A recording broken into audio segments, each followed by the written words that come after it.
हरियाली खेतों से घिरा हुआ एक ज्ञानी आदमी रहता था। उसकी शांति और ज्ञान को देखकर लोग दूर दूर से उसकी सलाह लेने आते थे। एक दिन एक बेचैन जवान लड़का उसके पास आया। उसकी आंखों में बेसब्री थी। उसने ज्ञानी आदमी से विनम्रता से कहा, मैं अपने सब्र के अभाव से परेशान हूं। मैं अपनी बेचैनी में शांति कैसे पा सकता हूं? ज्ञानी आदमी ने सिर हिलाया और उसे पास के बगीचे में ले गए। वहां एक ऊंचे आम के पेड़ के नीचे खड़े हो गए जो कच्चे आमों से भरा था। जवान लड़के की नजर उन ब्रांचेस पर टिक गई जो मीठे आमों के लिए तरस रही थी। इस पेड़ को देखो, ज्ञानी आदमी ने धीरे से कहा। यह स्वादिष्ट फल देने का वादा करता है, लेकिन यह समझता है कि सब्र कितना जरूरी है। जवान लड़के के चेहरे पर उलझन का एक झलक आई, लेकिन उसने ध्यान से सुना। पास आओ, ज्ञानी आदमी ने कहा और उसे एक कच्चा आम दिया जो जमीन पर गिरा था।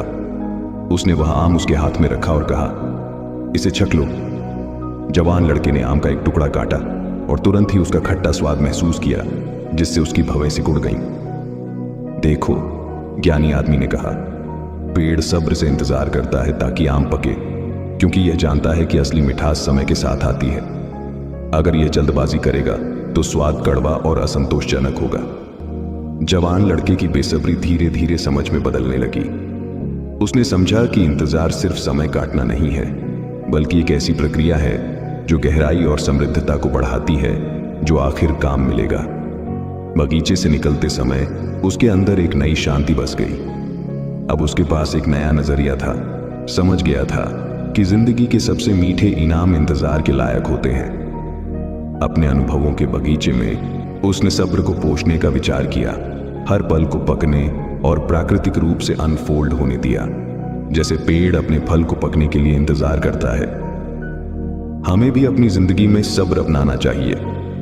सब्र सिर्फ समय का गुजर जाना नहीं है, बल्कि एक ऐसी प्रक्रिया है जो हमारे अनुभवों को गहराई और मिठास देती है। सब्र हमारे जीवन में शांति और संतुष्टि लाता है और हमें मंजिल से ज्यादा यात्रा की कदर करना सिखाता है। सिर्फ आखिरी नतीजे पर नजर रखने की बजाय हर कदम का आनंद लेना सीखना चाहिए। उन सबक और अनुभवों को अपनाना चाहिए